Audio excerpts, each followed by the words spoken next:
오늘도 하나님의 은혜가 저와 여러분에게 함께하기를 기원합니다. 1절 말씀을 보시면 다윗에게는 여러 아내가 있었습니다. 오늘 말씀은 압살롬, 다말, 암논 이렇게 세 사람이 등장하는데 압살롬과 다말이 어머니가 같은 남매이고 암논은 어머니가 다른 형제입니다. 암논이 어머니가 다른 형제인 다말을 사랑합니다. 2절 보시면 사랑하는데 어찌할 수 없어서 병이 생깁니다. 3절 보시면 요나답이라는 암논의 친구가 있는데 간교한 사람이다 라고 설명합니다.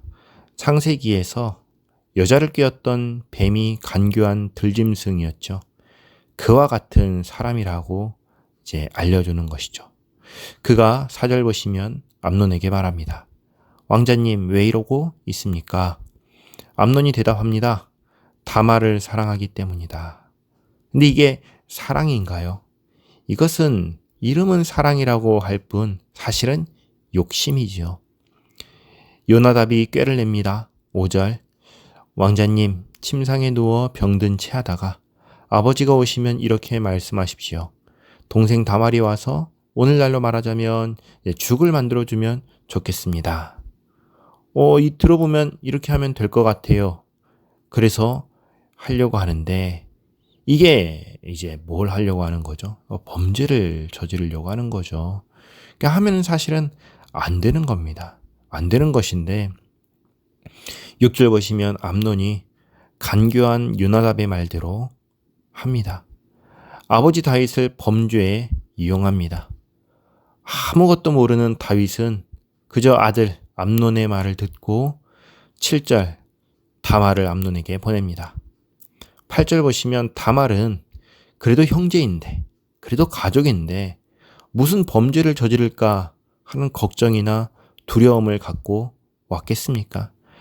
그저 아프다고 하니까 걱정이 되고 죽 좀 만들어 달라고 먹여줬으면 좋겠다고 하니까 그렇게 해주려고 온 겁니다. 그런데 9절 보시면 암논이 먹지 않고 사람들을 다 내보냅니다. 이상하지요. 10절 다 내보내고 말합니다. 침실로 와서 먹여다오. 11절 그래서 다말이 먹여주러 오니까 붙잡고 말합니다. 동생아 나와 동침하자. 이 무슨 이런 말도 안 되는 소리를 합니까? 동생이 다말이 말합니다. 12절 안 된다. 나를 욕되게 하지 마시오. 이런 일은 이스라엘에서는 해서는 안 되는 일입니다. 어리석은 일을 행하지 마시오. 13절 왕에게 말하면 왕께서 나를 당신에게 주실 것입니다.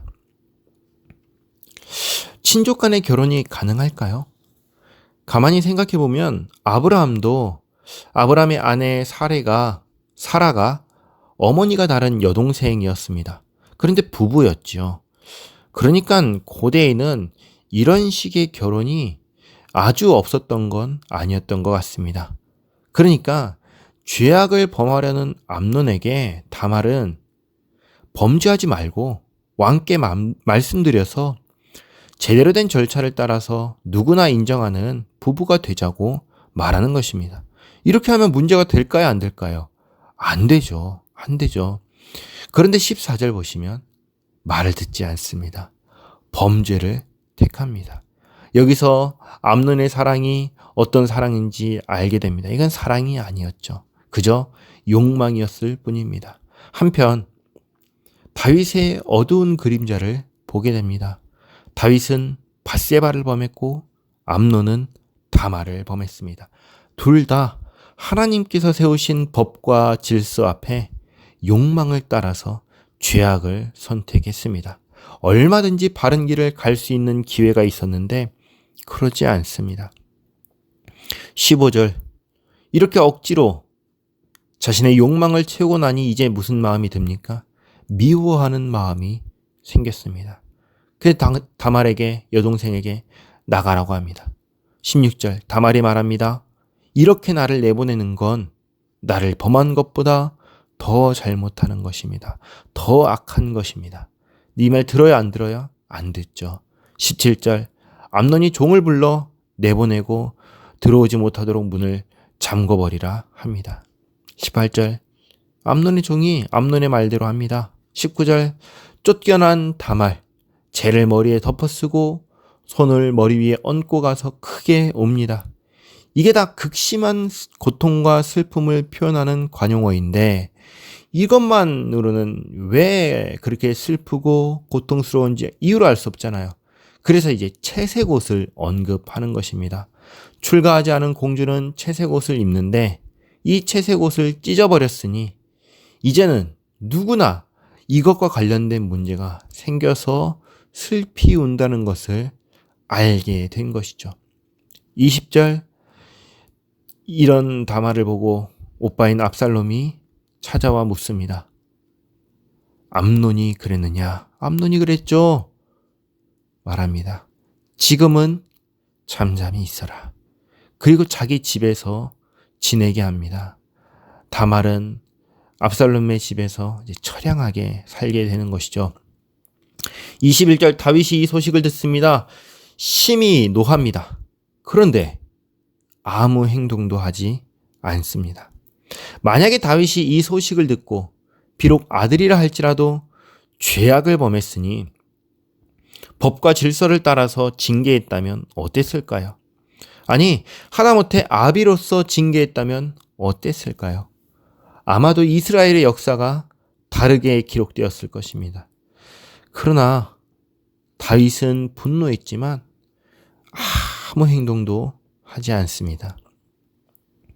22절 압살롬도 암논에 대해 아무 말 하지 않습니다. 그러나 압살롬의 침묵은 다윗의 침묵과는 달랐습니다. 어떻게 다른가? 이어지는 말씀을 보면 알 수 있는데 다음에 살펴보도록 하겠습니다. 오늘 말씀을 보며 이런 것은 사랑이 아니라는 것을 깨닫게 됩니다.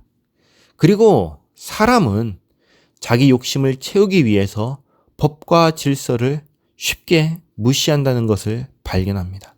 얼마든지 바른 길로 갈 수 있는데 그러지 않는 걸 봅니다. 왜 그럴까요? 죄인이기 때문입니다. 사람은 죄인입니다. 그렇기 때문에 하나님께서 법을 주시고 지키라 하시는 것입니다. 그러나 죄인이기에 이 법을 지키지 못합니다. 지키지 않습니다. 결국 멸망밖에 없는 게 사람입니다. 아무 소망이 없는 것이 사람입니다. 그래서 예수님을 보내주셔서 구원하시는 것입니다. 너 스스로 구원하라고 하지 않고 예수님을 보내주시는 것입니다. 이 은혜를 잊지 마시기 바랍니다. 이 은혜를 기억하며 때마다 시마다 죄악으로 흐르려 하는 나의 경향을 경계하고 하나님의 도우심을 구하며 그렇게 하나님께 맞춰 살아가는 우리 모두가 되기를 바랍니다. 기도하겠습니다. 하나님, 욕심을 따라 행하며 여동생에게 돌이킬 수 없는 죄악을 행하는 암논의 모습을 보았습니다. 죄인이 얼마나 악하고 추한지를 깨닫습니다. 법 없이 질서 없이 자기 마음대로 하려 하는 선하게 주인이 되어 행하려 하는 이 죄인을 긍휼히 여겨 주시옵소서. 불쌍히 여겨 주시옵소서. 매 순간 돌이킬 기회를 주시는 하나님의 은혜를 잊지 않게 하옵소서. 죄악과 맞서 늘 싸우며 늘 주님을 의지하며 주님의 말씀에 순종하며 주님의 영광으로 살게 하옵소서. 예수님의 이름으로 기도하옵나이다. 아멘.